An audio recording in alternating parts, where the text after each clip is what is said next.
Porque assim como o corpo é um e tem muitos membros, e todos os membros, mesmo sendo muitos, constituem um só corpo, assim também é com respeito a Cristo.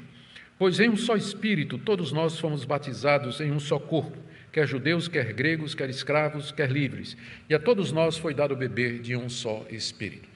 Essa é uma passagem muito importante porque ela faz parte daquele grupo de 7 passagens do Novo Testamento que falam a respeito do batismo com o Espírito Santo. No livro de Atos nós temos uma passagem, as outras 5 estão nos Evangelhos, geralmente na boca de João Batista, quando diz que aquele que virá depois de mim vai batizar com o Espírito Santo. Creio que uma vez na boca de Jesus e aqui na pena do apóstolo Paulo. É, portanto, uma passagem que tem que ser vista em conjunto. Essa passagem, segundo muitos intérpretes, não tem nada a ver com o batismo com o Espírito Santo. E aí quebra um pouquinho do princípio geral de que as Escrituras são a sua melhor intérprete e que nenhuma passagem deveria ser interpretada ou entendida em violência ou a parte de outras que dizem a mesma coisa. São 7 passagens que falam do batismo com o Espírito Santo. Se em 6 está falando do batismo com o Espírito Santo, nós precisamos achar uma razão muito forte para dizer que a 7ª está falando de outra coisa.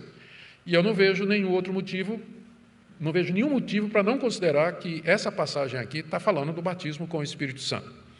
O que o apóstolo Paulo está fazendo aqui é, primeiro, ele quer nesses 2 versículos enfatizar a unidade que existe na igreja por conta das divisões que havia em Corinto e das disputas com relação aos dons espirituais e a ênfase em alguns dons em detrimento de outros, gerando uma divisão. Portanto, a ênfase dele é sobre a unidade da igreja. E qual é a base dessa unidade e como promovê-la. Ele começa usando uma metáfora que ele vai expandir mais adiante no capítulo 12, que é a metáfora do corpo humano. Ele faz uma analogia entre o corpo humano e a igreja no verso 12. Da mesma forma que o corpo é um e tem muitos membros, então existe um corpo, e esse corpo tem muitos membros, e somos nós. Cada um de nós temos um corpo só, nós não temos 2, temos um corpo só, mas esse corpo tem muitos membros e órgãos. Todos os membros, mesmo sendo muitos, constituem um só corpo. Embora nós tenhamos muitos membros, muitos órgãos diferentes, distintos, com específicas funções, entretanto, eles formam um corpo só. Eles estão integrados num único corpo. E Paulo diz, no final do verso 12, assim também é com respeito a Cristo.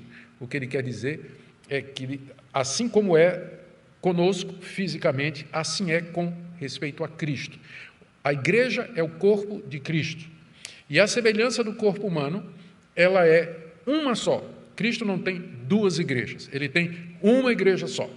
E nessa igreja existem muitas pessoas, nós somos membros do corpo de Cristo, e essas pessoas têm muitos e variados dons. Mas nós pertencemos à mesma entidade, pertencemos à mesma instituição, ao mesmo organismo que é o corpo místico de Cristo, a igreja, apesar de sermos diferentes, não somente em personalidade, em oportunidades, status na vida, mas particularmente com relação aos dons e talentos que Deus nos deu. A base dessa unidade é que nós somos batizados por Jesus com o mesmo Espírito, como diz o verso 13, pois... Aqui ele está explicando por que a analogia funciona. Em um só Espírito, ou com um só Espírito, em todas as outras 6 aparições da expressão batizar com o Espírito Santo, eles traduziram com o Espírito, e que seria o sentido correto aqui. A preposição grega en, que pode significar em, ou pode significar com ou pelo. Então, a ideia, a regra de interpretação é que nós vamos seguir o uso constante e regular dessa preposição.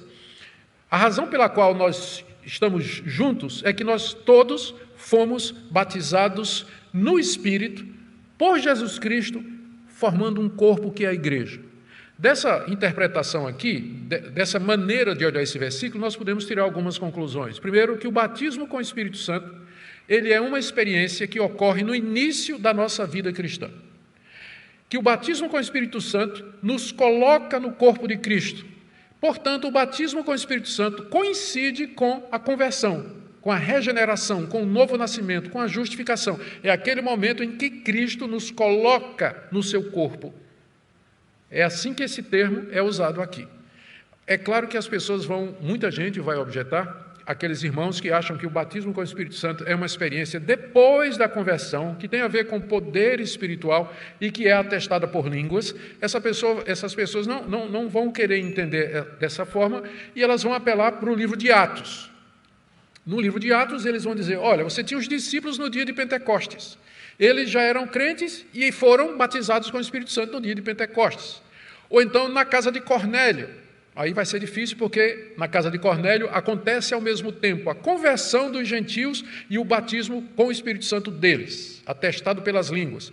Com os samaritanos, eles dizem, há um espaço, porque Filipe primeiro prega em Samaria, as pessoas se convertem, as pessoas são batizadas com água ou em água, e depois é que os apóstolos vêm, impõem as mãos e o Espírito Santo desce sobre eles. Ou seja, há um espaço entre a conversão e o batismo com o Espírito Santo em pelo menos 2 grupos no livro de Atos. Eles citam ainda Atos 19, a experiência dos discípulos de João Batista, que Paulo encontra em Éfeso, que não sabiam nem que tinha Espírito Santo. Paulo impõe as mãos, eles são batizados com o Espírito Santo, falam em línguas e profetizam. Então, vão apelar para o livro de Atos para dizer que esse não é o padrão. Ora, o livro de Atos, queridos, ele narra um período de transição na vida da igreja.